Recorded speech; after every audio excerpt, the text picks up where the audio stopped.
abrir a palavra em João, capítulo 5.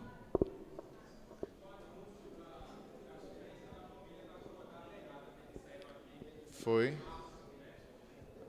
Tá bom. Corrigindo, o Congresso da Família já é agora no final do mês, em maio, não em março. Parece que no cartaz estava março.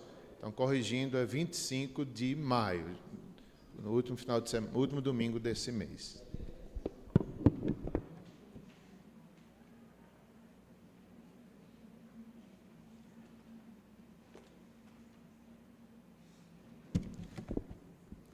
A Sandra está de volta com sua família, que bom, graças a Deus. Tarcísio também, Cláudia ainda está lá, logo, logo voltará, se Deus quiser. Participei dos jogos da UMP ontem, foi uma honra, não é? Um velho participando do treinamento dos jogos dos novos. Eu já ia dizer um vovô, mas não sou vovô ainda não. Mas foi ótimo. O nosso time perdeu, mas perdeu em honra, viu? Lutamos e todo mundo participou. E não ganhamos o campeonato lá, mas somos mais que vencedores. Foi uma bênção mesmo. João capítulo 5.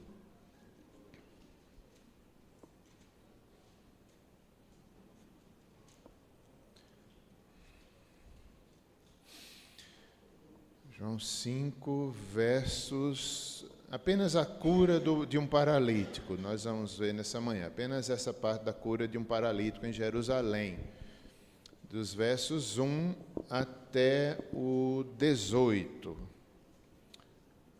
Evangelho de João, capítulo 5, verso 1 a 18. A cura de um paralítico.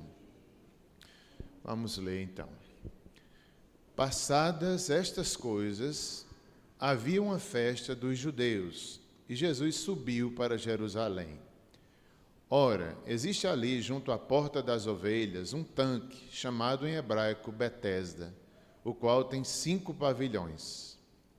Nestes jazia uma multidão de enfermos, cegos, coxos e paralíticos, esperando que se movesse a água. Porquanto um anjo descia em certo tempo, agitando-a, e o primeiro que entrava no tanque, uma vez agitada a água, sarava de qualquer doença que tivesse. Estava ali um homem enfermo, havia 38 anos. Jesus, vendo-o deitado e sabendo que estava assim há muito tempo, perguntou-lhe: queres ser curado? Respondeu-lhe o enfermo: Senhor, não tenho ninguém que me ponha no tanque quando a água é agitada, pois quando eu vou, desce outro antes de mim. Então lhe disse Jesus: levanta-te, toma o teu leito e anda. Imediatamente o homem se viu curado e, tomando o leito, pôs-se a andar, e aquele dia era sábado. Por isso disseram os judeus ao que fora curado: hoje é sábado, e não te é lícito carregar o leito. Ao que ele lhes respondeu: o mesmo que me curou me disse: toma o teu leito e anda. Perguntaram-lhe eles: quem é o homem que te disse: toma o teu leito e anda? Mas o que fora curado não sabia quem era, porque Jesus se havia retirado por haver muita gente naquele lugar. Mais tarde, Jesus o encontrou no templo e lhe disse: olha, que já estás curado. Não peques mais, para que não te suceda coisa pior. O homem retirou-se e disse aos judeus que fora Jesus que o havia curado. E os judeus perseguiram Jesus, porque fazia estas coisas no sábado. Mas ele lhes disse: meu pai trabalha até agora, e eu trabalho também.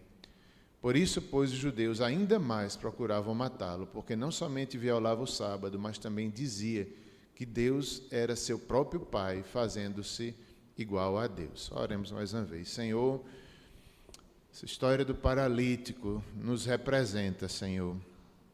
Um dia o Senhor nos encontrou, um dia o Senhor teve misericórdia de nós, e nós te louvamos por isso. Nos ajuda a sermos misericordiosos com outros também. Que a igreja seja uma casa de misericórdia, que nosso coração seja uma casa de misericórdia para com aqueles que ainda estão no mundo, ainda estão cegos, ainda estão paralíticos espiritualmente também. Abençoa os enfermos também, Senhor. da nossa igreja e cada um de nós nessa manhã, em nome de Jesus. Amém. Jesus foi a Jerusalém. Ele viveu grande parte do seu ministério, da sua vida, na Galileia, né? Ele nasce em Belém, mas volta a Nazaré, é criado e é conhecido Jesus de Nazaré, Jesus da Galileia, por isso, porque ele, grande parte dos seus milagres, inclusive narrados aqui em João, aconteceram na Galileia. No entanto, esse milagre foi em Jerusalém. Cada ida de Jesus a Jerusalém era mostrando, estava chegando a hora, o cumprimento das profecias. Não era fácil ele subir a Jerusalém. Em Jerusalém havia o sinédrio, havia perseguições, havia dificuldades. Ele sabia que ali ele era mais perseguido. Muitas vezes no interior ele era mais recebido. As pessoas criam. Ele fez muitos milagres, em cada cidade, em cada lugar, com algumas exceções onde havia muita incredulidade. Mas na sua própria terra, Nazaré, foi assim. Mas aqui ele chega a Jerusalém, isso é muito importante, a chegada a Jerusalém. Ele vai ali em obediência, ele vai corajosamente. Jesus não fugiu do propósito para o qual ele veio, a missão que ele veio, ele estava resoluto, ele estava decidido a obedecer. E assim, o que era que ele fazia? Ele curou em Jerusalém, como é o caso aqui, de um paralítico que a gente não sabe se era paralítico mesmo, alguma enfermidade. O texto diz que haviam coxos, cegos ali, uma multidão, não sabemos que tipo de paralisia, se uma parte do corpo, se era apenas mas a gente sabe que ele estava fragilizado. Talvez um dos piores da multidão, talvez por isso Jesus curou ele, para demonstrar para os outros que havia misericórdia para todos, ainda que ele não curou todos fisicamente, mas ele poderia curar, salvar todos que ali crescem nele.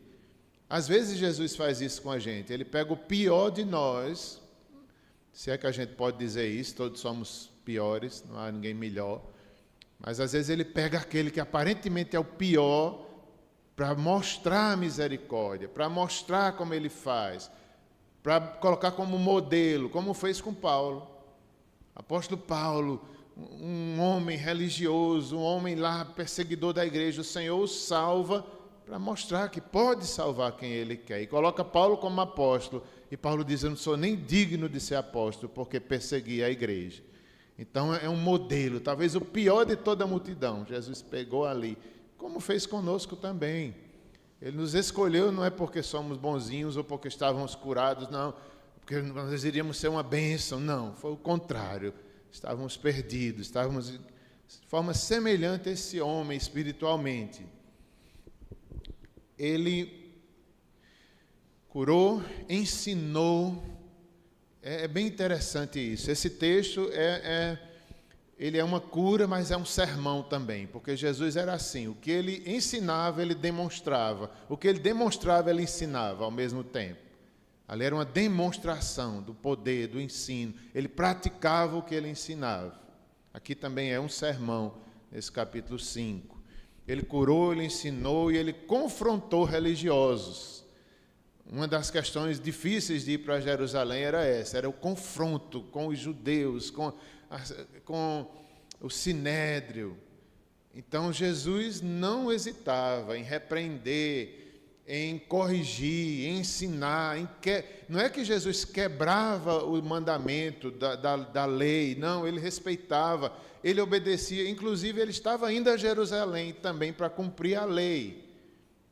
Ninguém sabe qual era a festa, era um tempo de festa. Diz aqui no verso 1, passadas estas coisas, havia uma festa dos judeus e Jesus subiu a Jerusalém. Então, Jesus estava cumprindo o mandamento de ir ao culto, de ir ao templo. Todo judeu era assim, uma vez, pelo menos 3 vezes no ano, ou uma vez no ano ele ia para a festa da Páscoa, ou Pentecostes, ou tabernáculo. Então era uma dessas festas. Não tem na Bíblia dizendo qual era a festa, mas era uma festa, talvez uma dessas principais. E Jesus estava indo, sabendo dos riscos, mas cumprindo a vontade do Pai. E parte da vontade do Pai era cumprir a lei. Jesus tinha que cumprir toda a lei em nosso lugar. E ele amava o templo, amava a casa de Deus. Isso é uma lição desse texto. Nós também devemos amar o templo, amar a casa de Deus, vir à igreja. Não deixemos de congregar-nos, como é costume de alguns. Hebreus 10, 26. Eu queria que, se alguém puder abrir esse texto, abra e leia em voz alta. Jesus confrontou religiosos. Não é que ele quebrava o dia de sábado, mas ele não se submetia às regras humanas impostas a partir desse mandamento. Como, por exemplo, um homem paralítico curado não podia levar sua cama para casa. Isso era um absurdo. E os religiosos achavam que isso era desobediência ao sábado, e não era. Era um legalismo, estava entendendo mal o propósito do sábado. E ele criava essas pequenas leis, não podia nem sequer levar um leito do enfermo, mas nunca foi esse o propósito do sábado. Aí Jesus quebra, assim, esses mandamentos humanos apenas. Alguém abriu? Hebreus 10, 25, alguém pode... 10, eu acho que é 25. É esse aí. Ó, não deixemos de congregar-nos.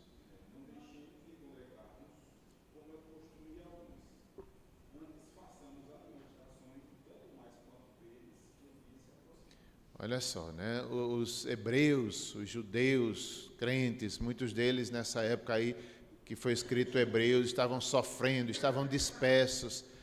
Muitos deles, a tendência era se afastar da fé, era não ir mais à igreja, não ir mais à sinagoga, não ir mais à comunidade cristã, que não tinha nem templo nessa época, mas se reunia.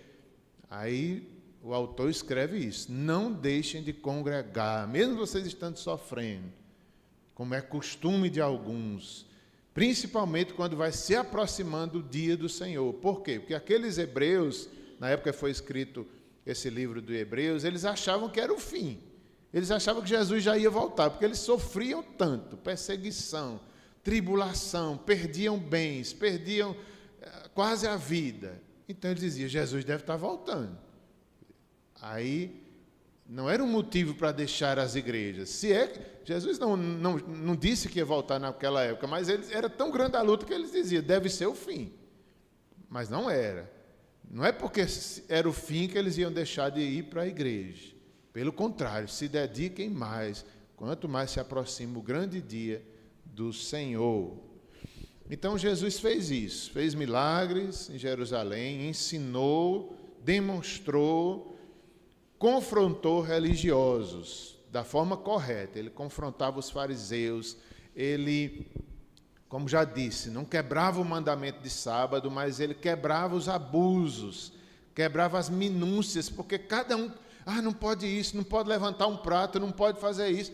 Mas Jesus não obedecia a isso. Jesus não lava nem as mãos para comer. Jesus está, o que contamina não é o que entra. Então Jesus, esse tipo de mandamento humano, legalista, Jesus quebrava tudinho. E ainda mais, ele estava demonstrando que ele é maior do que o sábado, ele é o criador do sábado. Quando ele vai à cruz, quando ele vence, ele ressuscita. Ele cumpriu a lei para nós não somos mais salvos pela lei, por obedecer os mandamentos, somos salvos pela fé, pela graça, por Cristo somente. O sábado não pode nos salvar. Nós respeitamos, depois que Cristo ressuscitou, o domingo é o dia do Senhor, mas também não nos salva. Devemos respeitar, amar, vir para a igreja no dia do Senhor e qualquer outro dia da semana também, mas sem legalismo. Guardar o domingo também não salva. Cristo é maior do que o sábado, Cristo é maior do que o domingo também. É dia do Senhor? Forma simples. Não deixemos de congregar-nos. Mas todo dia vivemos diante do Senhor, acordamos, adoramos, segunda-feira, do mesmo jeito. Jesus quebrava essas regrinhas humanas.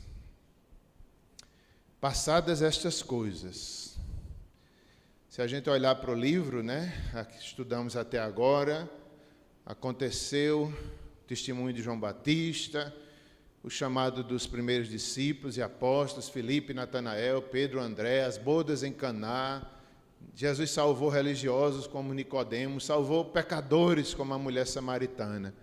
Passadas estas coisas, havia uma festa dos judeus e Jesus subiu para Jerusalém.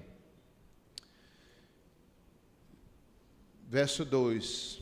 Ora, existe ali, junto da porta das ovelhas, um tanque, chamado em hebraico Betesda, o qual tem 5 pavilhões. Verso 3. Nestes jazia uma multidão de enfermos, cegos, coxos, paralíticos. Verso 4. Esperando que se movesse a água, porquanto um anjo descia em certo tempo agitando, e o primeiro que entrava no tanque, uma vez agitada a água, sarava de qualquer doença que tivesse.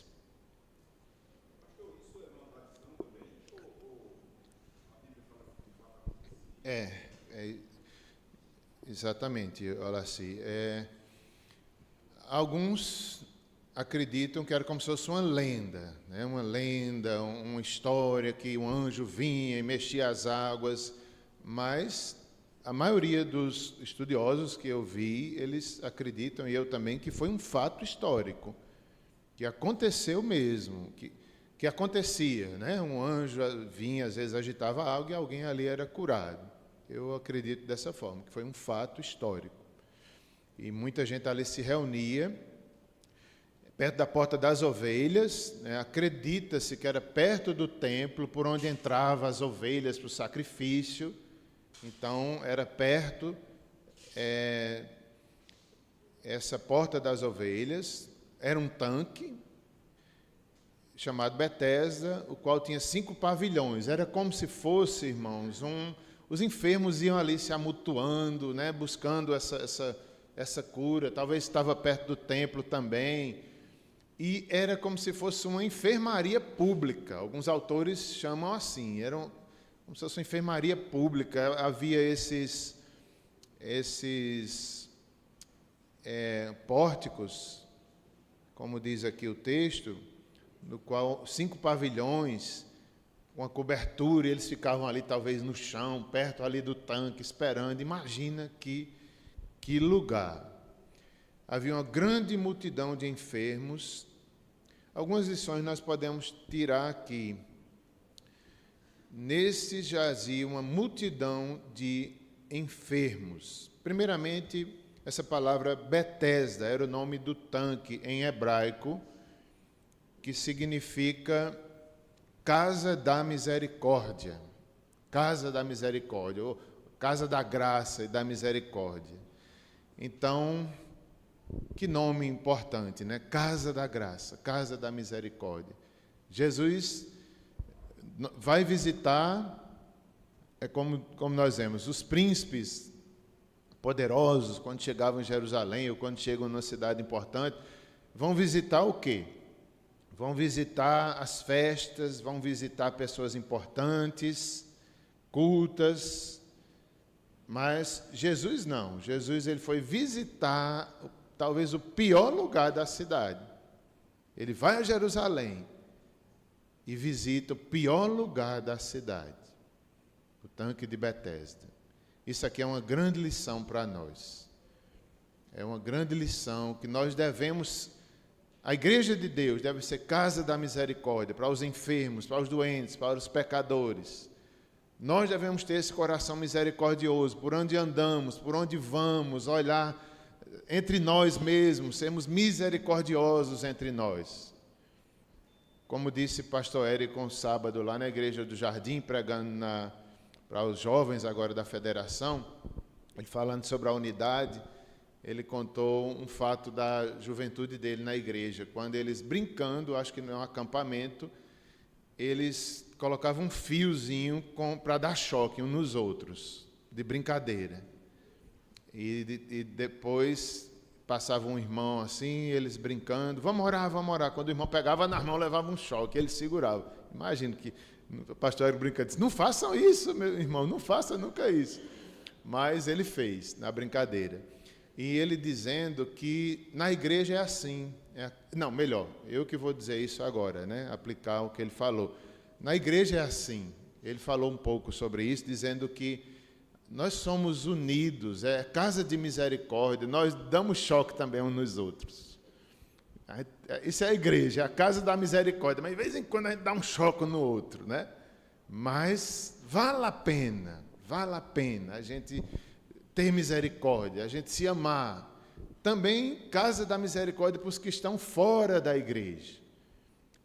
Nós temos que ter esse coração misericordioso, um com os outros na igreja e fora da igreja também. Ontem mesmo, no torneio dos jovens, eu percebi que um adolescentezinho bem jovem chegou perto de nós, o time aquecendo, e ele meio desorientado, não tinha nada a ver, ele se aproxima da quadra e quer brincar com a gente, quer jogar. Aí eu digo, quem é esse jovem? Não estava nem inscrito, não era nem crente, estava lá meio desorientado, querendo jogar vôlei. Posso, enquanto não começa? Aí eu digo, pode. Aí fiquei jogando uma bolinha para ele, ele meio desajeitado. Aí quase a manhã inteira ele não saiu do nosso meio. Brincando, querendo, posso jogar? Eu digo, rapaz, tem uma inscrição, tem algumas questões para que você pudesse jogar. E eu fui conversando, e ele foi dizendo, e daqui a pouco ele disse, eu sou autista. Aí eu digo, é um tipo de autista leve, né? Porque ele é tão capaz. E eu fiquei pensando, eu digo, às vezes está em nosso meio uma pessoa e a gente não percebe. A casa da misericórdia, a gente tem que ter olhos de misericórdia. Aí eu falei para a Cari, tem uma Bíblia aí para a gente dar a esse rapaz. Aí tentei incentivá-lo, ele disse, eu estou lendo a Bíblia, faz tempo que eu li, eu tentei evangelizar. Eu digo, meu Deus, no meio de nós a gente não percebe, porque a gente está preocupado com o jogo, a gente está preocupado com a bola, a gente está preocupado em ganhar e se esquece da casa da misericórdia. Mais importante é uma vida do que ganhar um jogo. Como a gente perde, porque a gente foca em nós mesmos e não foca na misericórdia. Ele no meio da gente, imagine, no meio da gente. Talvez a gente nem tivesse mostrado a misericórdia para ele.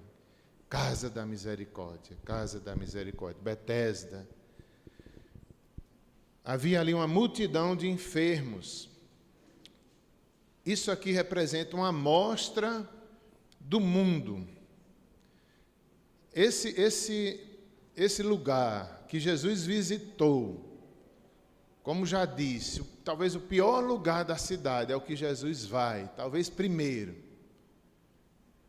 Ele não foi para uma festa, era uma festa, mas ele foi visitar lá, a casa da desgraça, misericórdia, a casa do pecado, tinha um nome lindo, mas na prática era terrível, né?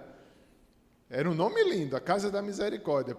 Deus derramava misericórdia, é verdade. Mas na prática era a casa terrível. Mas, irmãos, nós aprendemos muito isso com Jesus, a humildade. Ele foi para onde ninguém queria ir. Quem quer ser missionário aqui na igreja? Cadê Karen? Cadê André? Cadê Tarcísio, filho, que é aniversário dele hoje, parabéns, né? Então, eles querem, né? Está ali o pai e a mãe de Karen. Eles querem o ministério. Eu estou falando de Karen sem saber direito, viu, irmão Silvio? Mas ela está envolvida, né? Nisso aí.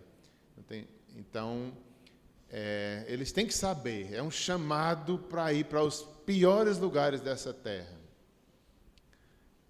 E não é só para eles, não, é ser crente. Se você é crente, você é chamado para visitar os lugares, os vales mais profundos desse mundo. Isso é o Evangelho. Isso é o Evangelho. Muitas vezes sair da zona de conforto, visitar quem precisa, ser braço de misericórdia em lugares terríveis. Isso é o chamado pastoral, isso é o chamado para ser crente. Para imitarmos a Jesus. Os vales mais profundos, a gente às vezes precisa visitar para levar a misericórdia de Deus. Então, coxos, cegos, paralíticos, enfermos, representam uma descrição da humanidade. É apenas uma amostra de todos nós. Era como se Jesus estivesse ensinando. Isso aqui somos todos nós. Há alguns autores que veem também como se Jesus estivesse dizendo, isso aqui é o povo judeu. Uma mostra da religiosidade judaica. Cheios de religiosidade, mas vocês são assim, doentes, enfermos, adoecidos, os judeus. Rejeitaram a Cristo. Era uma mostra dos judeus, era uma mostra de todas as nações também. O milagre também mostra a misericórdia que atinge, que salva esse povo perdido. Nós, eles e nós. Mostra também um pouco do mundo vindouro, onde todos seremos curados. Não só mais um foi curado ali, mas todo aquele que crê será curado, será salvo. No mundo vindouro não haverá mais paralíticos, cegos, coxos. Ali também era uma mostra para todos aqueles que estavam no tanque, porque se eles crescem, eles também seriam salvos.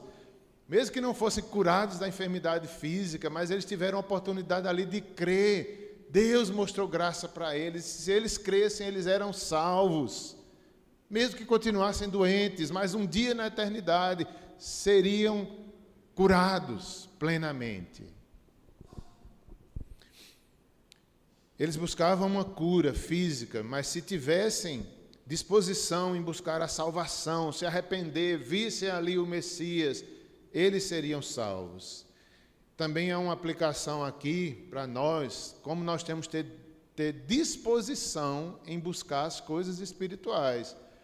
Aqueles enfermos, por mais que tivessem, talvez exagerados, talvez ali, mas eles estavam esperando uma bênção, esperando uma cura, anos, 38 anos.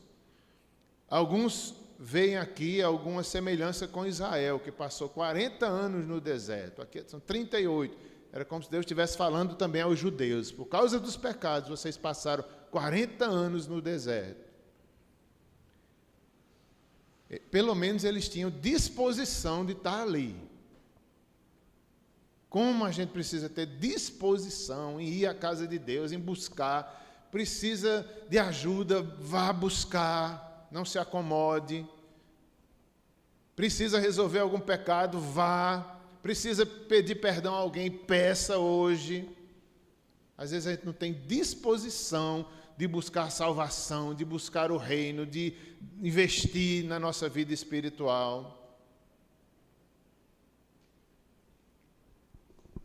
Se eles tivessem disposição ali, era uma oportunidade de crer, ser salvo. O Senhor Jesus, o Filho de Deus, esteve no meio deles.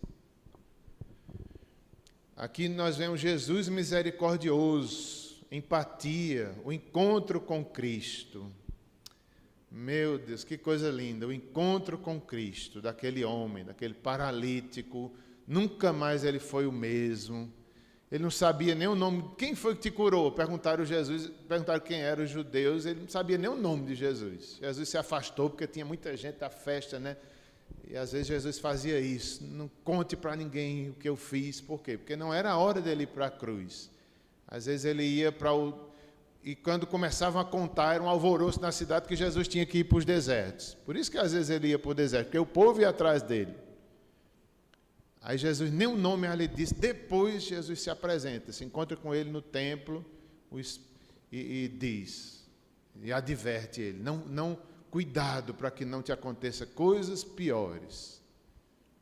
Aí algumas pessoas dizem que esse paralítico foi ingrato, em vez de ser agradecido, mas não é verdade. Quando os judeus perguntaram a ele apenas disse, foi Jesus que me curou. Ele não estava sendo ingrato, ele tinha que dizer a verdade. Isso gerou muitos problemas para Jesus. Mas era necessário ele padecer, era necessário Jesus sofrer em nosso lugar. Não é que o paralítico foi responsável, então ele foi ingrato por dizer a verdade que tinha sido Jesus. Não, ele tinha que dizer. Ele tinha que dizer que era Jesus mesmo.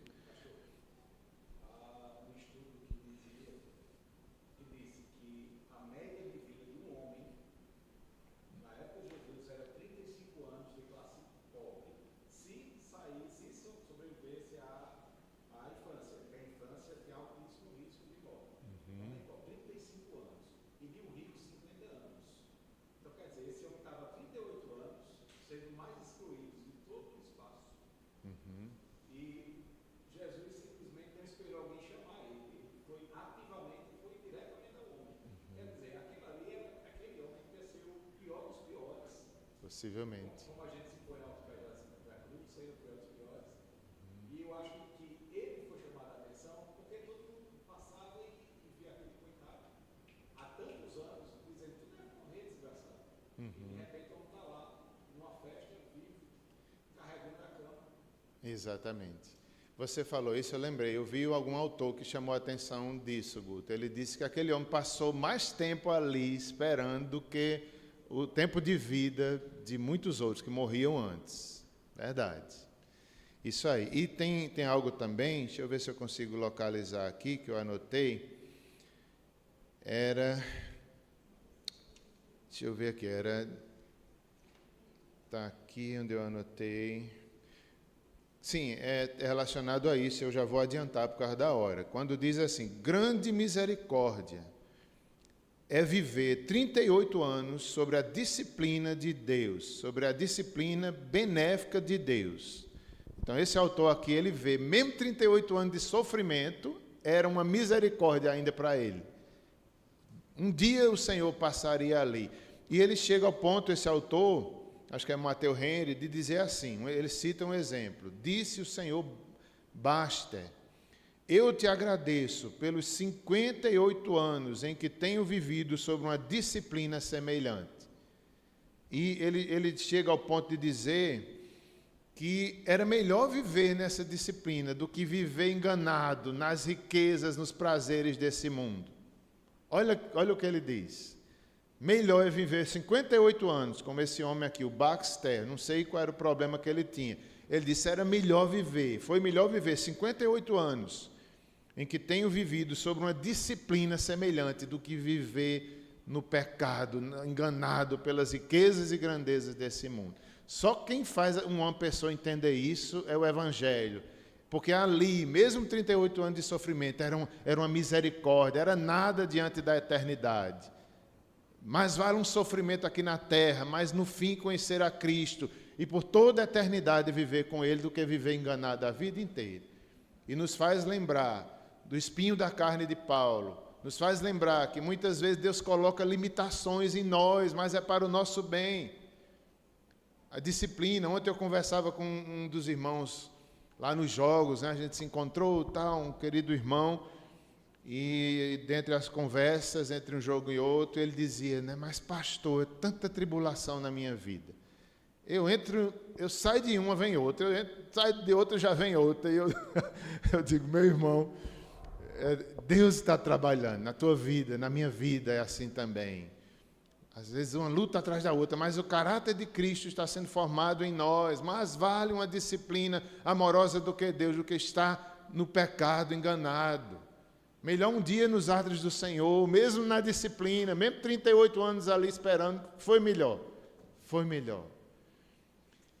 Era também, aqui nós vemos o Jesus misericordioso, o encontro com Cristo.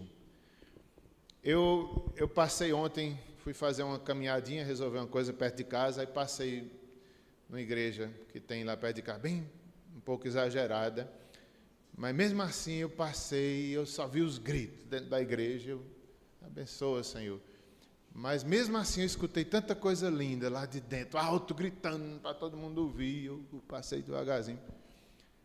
Mas eu achei bonito alguma coisa que eu escutei lá. As pessoas ali mostrando. Eu estava perdido, mas Jesus me salvou. Eu só me lembrava disso, do paralítico. Teve uma lá que disse, eu fedia, mas Jesus me libertou, me salvou. Oh, glória, né? Foi tão lindo, com exagero e tudo, mas eu digo, Deus está salvando onde a gente menos espera. Eu fedia, não sei o que, eu digo, oxe, glória a Deus, amém, está cheirando o bom perfume de Cristo, né? Então, é um encontro com Cristo, é tudo na nossa vida. Como é uma bênção conhecer o Evangelho, conhecer Cristo, é a maior riqueza da vida. Às vezes a gente esquece, às vezes a gente não valoriza, às vezes a gente não agradece, mas Cristo é tudo mesmo. Imagine como aquele paralítico foi agradecido o resto da vida, o homem que não se movia, agora toma teu leito, toma e anda. E os judeus ainda querendo condenar? Mas quem me mandou foi o que me curou. Toma teu... Mas não pode, é dia de sábado, aí entra a religiosidade que quer estragar tudo. Nisso aí Jesus quebra as leis humanas e mostra que ele é maior do que o sábado, que ele é a misericórdia, mas vale a salvação, ele tem poder para salvar, ele é o legislador, ele é Pai, Filho e Espírito Santo, ele é o autor da lei, é o autor do evangelho. Aí vai os judeus querer mandar, querer nessas minúcias, ele não se submete.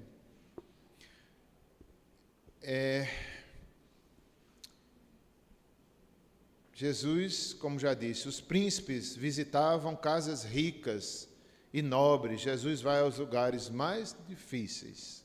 Já estamos caminhando para o fim, vamos seguir um pouco mais aí o texto, de forma breve, que já estamos... Sim, eu coloquei aqui algumas aplicações. Devemos visitar hospitais. Somos chamados a ver com misericórdia pessoas ao nosso lado. Eu estava ouvindo nesses dias a irmã, acho que é Elecivação, um nomezinho assim, a capelã. Eu acho que eu fiz um curso com ela vários anos atrás, nem me lembro mais. Acho que ela veio em Campina Grande, eu fiz um curso de capelania com ela, eu acho que sim. E ela teve um câncer e agora está com outro. E ela dando testemunho do pastor Nelson Bomilca, que já esteve aqui na nossa igreja em um dos nossos aniversários, Igreja Batista, ele, e cantou músico. A mãe dele teve um câncer, trabalhava com rádio, acho que era no Rio de Janeiro, se converteu, e dentre os momentos que passou como crente, ela teve um câncer e ela orava mais ou menos assim: Senhor, me ajuda a receber esse presente que me deste. E eu quero usar isso para glorificar o teu nome dentro dos hospitais. Ela levava instrumentos musicais, acho que partituras, e tocava lá nas enfermarias, e muita gente foi abençoada com a mãe do pastor Nelson Bomil. Parece que ela foi curada desse câncer. Inclusive, falar nisso, nós estamos felizes, porque minha irmã, Mona Lisa, que teve um câncer, recebeu boas notícias essa semana. O médico falou que ela está bem, provavelmente não vai precisar fazer quimioterapia. Isso nos alegrou, graças a Deus, pela vida de Mona Lisa, Então, é isso, aproveitar a dificuldade para testemunhar. E pastor Nelson Bomilca faz isso, visita UTIs, e ele canta, e ele dá pregações, às vezes, de 15 segundos, 20 segundos, ele prega o evangelho ali para as pessoas. Como é importante a gente visitar lugares difíceis. Eu já falei aqui na igreja, papai fez a cirurgia, está com 16 dias de operados. Os primeiros dias eu passei com ele lá no trauma, eu passava o dia, meu tio passava a noite. Meus irmãos, vocês não imaginam o tanto de experiências que eu tive ali, dentro da enfermaria. 4 enfermos, fora os acompanhantes, e Deus fez maravilhas, cada situação. Nunca esquecerei do José, de um dos rapazes lá que fez a cirurgia, passou mal, refez a cirurgia. Eu pude conversar com ele com paciência, orando uns 2 dias para poder ele aceitar a conversa. Fizemos amizade com a noiva dele. Nunca esquecerei de Moisés, que era outro que estava lá pertinho do sítio Bento. Eles moram. Como Deus fez grandes coisas ali. Eu saí feliz, numa tribulação tão grande, vendo a hora meu pai perder a vida, mas eu saí feliz pelo que Deus fez. Isso é casa de misericórdia. Isso é casa de misericórdia. Onde a gente está? Onde a gente está? Um outro rapaz da ala de frente também, tive a oportunidade de dar. Isso não é grandes conversas, grandes pregações, não. É ali uma conversa, um pouco do evangelho, um livro que você dá, um folheto, uma Bíblia que você leva. É pelo menos um pouco de misericórdia. Então, casa da misericórdia, Betesda, Jesus era assim. Verso 5, estava ali um homem enfermo, havia 38 anos, como o Guto bem falou. 38 anos, muitos morriam antes, mas era uma misericórdia na vida dele. Um dia ele se encontrou com o Senhor. Jesus vendo deitado, quer dizer, Jesus viu deitado, sabendo que estava assim há muito tempo, perguntou-lhe: queres ser curado? Jesus ainda faz essa pergunta: queres ser curado? Quem é que não queria ser curado? Mas alguns estudiosos, né, e a gente vê isso ainda hoje, talvez alguns ali não queriam nem ser curados, porque recebiam esmolas, alguns eram aproveitadores, como quem disse: se eu ficar curado eu vou perder a boquinha, né? Então é melhor ficar doente, porque pelo menos eu estou aqui recebendo.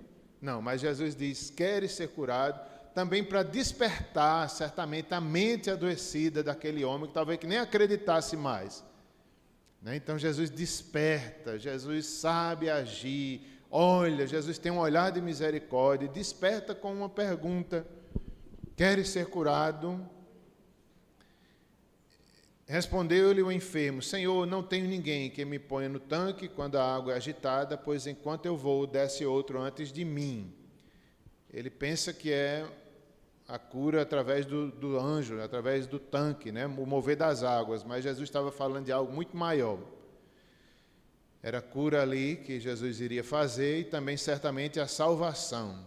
Certamente esse homem foi salvo também, não só curado. Verso 8, então lhe disse Jesus: levanta-te, toma o teu leito e anda. Isso mostra que era provavelmente um paralítico, ou então ele estava muito fraco, era algo que o deixava muito fraco, porque depois ele foi fortalecido. Imediatamente o homem se viu curado e, tomando o leito, pôs-se a andar. Aqui não fala se aquele homem teve fé.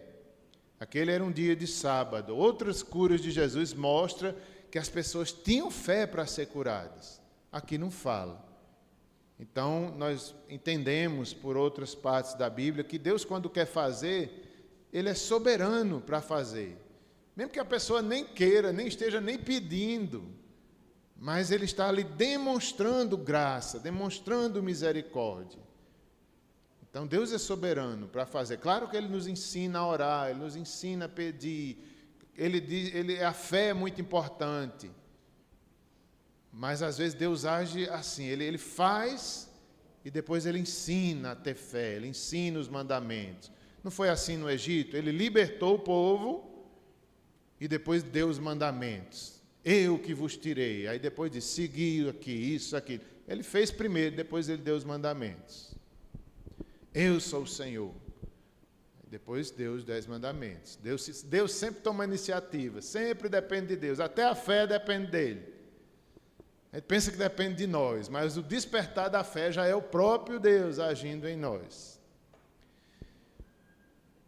Levanta-te, imediatamente foi curado e tal, era dia de sábado. Verso 10, por isso disseram os judeus ao que fora curado: hoje é sábado e não te é lícito carregar o leito. Ao que ele lhes respondeu: o mesmo que me curou me disse: toma o teu leito e anda. Perguntaram-lhe eles: quem é o homem que te disse: toma o teu leito e te anda? Mas o que fora curado não sabia quem era, porque Jesus se havia retirado por haver muita gente naquele lugar. Mais tarde, Jesus o encontrou no templo e lhe disse: olha, que já estás curado, não peques mais, para que não te suceda coisa pior. Tem uma questão aqui, que algumas pessoas acham que aquele homem estava ali 38 anos por causa do pecado que tinha cometido. Mas nós sabemos, e a Bíblia ensina, que nem toda doença vem do pecado. Pode até acontecer. Em Corinto, alguns morriam porque tomavam a ceia de forma indevida. Pecavam e vinha doença sobre eles, até morte. É verdade. Um pecado nosso pode nos levar a grande disciplina, grande doença, mas nem todos. A doença ela é causada pelo pecado original de Adão e Eva, de toda a humanidade. Mas nem sempre toda doença é relacionada a um pecado pessoal, atual nosso. Às vezes, sim. Eu conversando com uma mãe lá no trauma, ela me disse isso. Ela disse: eu fiquei tão preocupada quando meu filho teve uma doença. Eu conheci esse rapaz. Aí eu fiquei pensando, ela dizendo, eu fiquei pensando, o que é que a igreja vai pensar de mim? Vão dizer que eu estou em pecado. A irmã me disse isso. Como ela estava preocupada, né? O que é que minha igreja vai pensar de mim porque meu filho sofreu? Nem sempre tem relação, nem sempre. Nós aprendemos com Jó, do livro de Jó para frente, nós aprendemos que o justo sofre, o justo passa luta, mesmo sendo fiel. Antes de Jó, as pessoas não entendiam bem isso. Achavam que se você desobedeceu, então era o pecado que lhe levou a isso. Aí Jesus vai corrigindo e mostrando que nem sempre. Mas a gente deve ter cuidado. Realmente o pecado é amargo e nos leva à disciplina, nos leva a sofrimento, nos leva até a morte. Pode acontecer, mas nem sempre. Tenhamos cuidado, que com o pecado não se brinca. É como diz alguma frase, não sei nem de quem, o pecado pode nos levar mais longe do que imaginamos. Às vezes a gente brinca com o pecado, mas é tão sério que pode nos levar mais longe do que queríamos. Então não brinquemos com o pecado. Continuando, mas Jesus diz, não peques mais, para que não te suceda algo pior, ainda do versículo 14. O que era o pior? O pior era a salvação, o pior era perder a salvação. Ou melhor, não era perder a salvação, era deixar de ser salvo. Algo pior do que aquele homem e os outros enfermos ali podia ter era não serem salvos. Verso 15, o homem retirou-se e disse aos judeus que fora Jesus quem o havia curado. Vocês acham que ele foi ingrato? Foi não, ele apenas foi verdadeiro. Ele tinha que dizer, quem te curou? Jesus. Cumprir algo maior, era necessário, né, Marta? É verdade. Eu lembro de uma história quando eu era adolescente, eu na escola aqui em Campina Grande, jovem ainda, aí a bagunça de sala, me botaram para cuidar dos homens no fundo da sala e botaram umas meninas para cuidar da frente. Daqui a pouco estava a bagunça grande e eu no meio, não sei como foi. A gente que era responsável por cuidar, daqui a pouco a gente estava bagunçando. Aí tiraram a gente. Eu sei que ou foi no mesmo dia ou depois, levaram a gente para uma sala lá, uns 4 rapazes e eu no meio, bem novinho. Aí disseram, só vão sair daqui quando aparecer a verdade. Quem foi de vocês? Aí eu sabia que não tinha sido eu, naquele dia. Aí eu sei que eu não aguentei, eu disse, foi esse aqui, ó, foi esse aqui. Eu entreguei. Eu não sei como eles não me deram uma surra depois, né? Mas eu entreguei meus amigos. Foi esse aqui, não foi eu não, esse aqui. Às vezes eu tinha umas brincadeiras, eu lembro de um professor que eu pegava uma bola de papel, o próprio professor se virava para o quadro e pá, eu jogava. Depois eu fui ser professor, né? E levar a bolada também. Né, Guto? Guto é professor. Rúbia.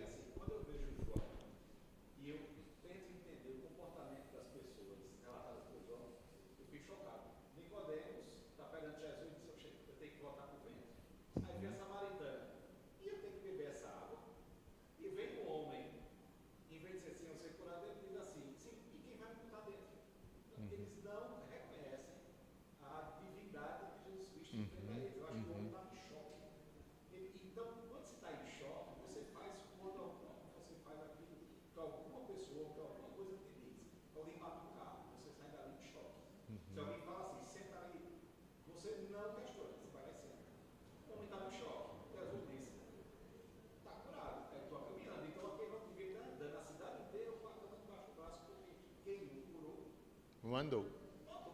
E ele simplesmente obedece, porque 38 anos, ninguém colocou lá dentro.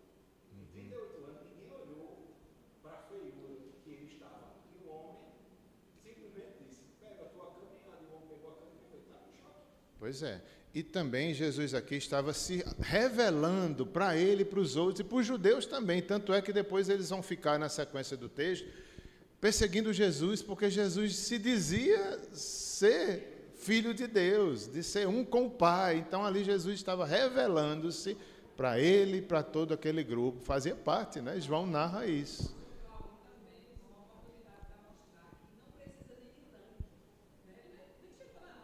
Não.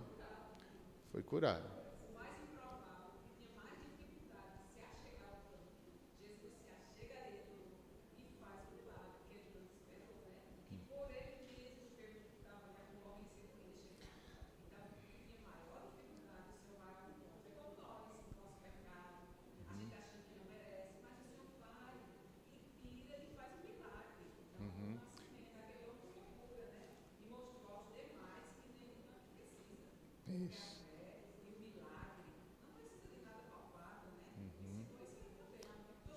Sim. Sim, Marta. Amém, amém.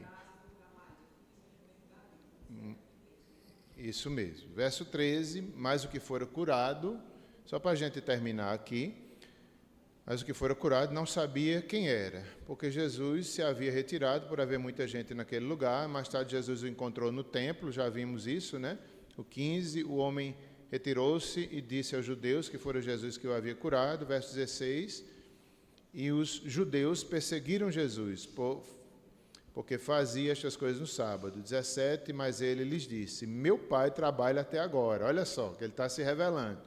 E eu trabalho também. Por isso, pois, os judeus ainda mais procuravam matá-lo, porque não somente violava o sábado, mas também dizia que Deus era seu próprio pai, fazendo-se igual a Deus, né? Jesus estava ali se revelando em Jerusalém, para os judeus, para os enfermos, e era aquele momento ali do Messias, chegar e se revelar, ir a Jerusalém e sofrer, ensinar, questionar as autoridades. Vamos ficar de pé, já estamos terminando.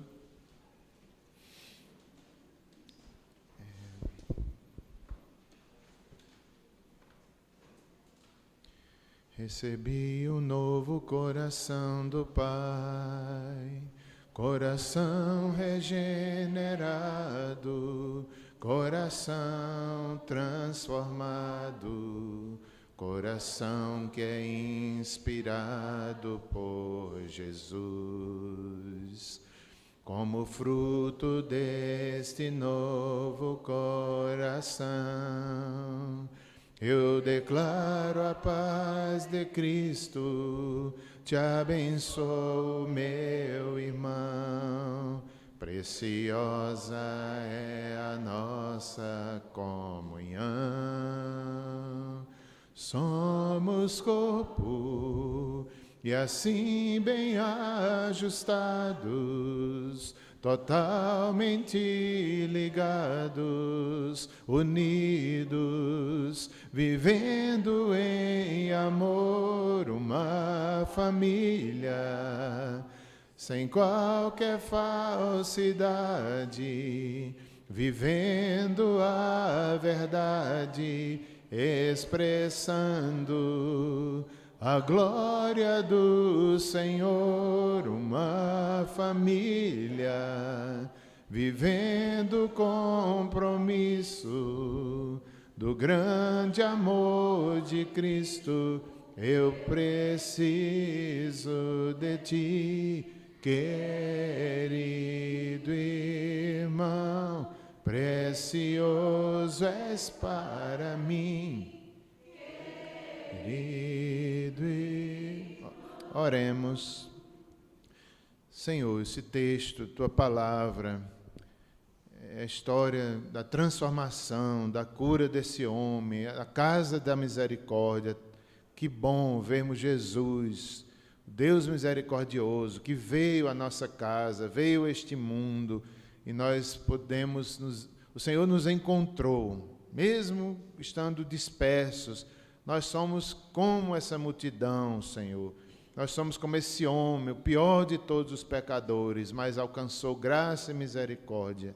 O Senhor se revelou para ele, para todos eles ali, como uma oportunidade de salvação.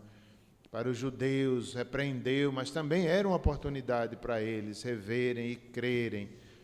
Obrigado, Senhor. Aplica a tua palavra em nossos corações.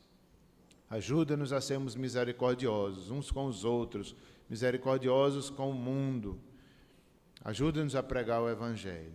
Abençoa cada um de nós. A maravilhosa graça do nosso Senhor e Salvador Jesus Cristo, o amor de Deus Pai Todo-Poderoso, as consolações e o poder do Espírito Santo sejam sobre cada um de vós e sobre todo o povo de Deus espalhado em toda a terra, desde agora e para sempre. Amém. Finalizamos por aqui, irmãos. Bom dia.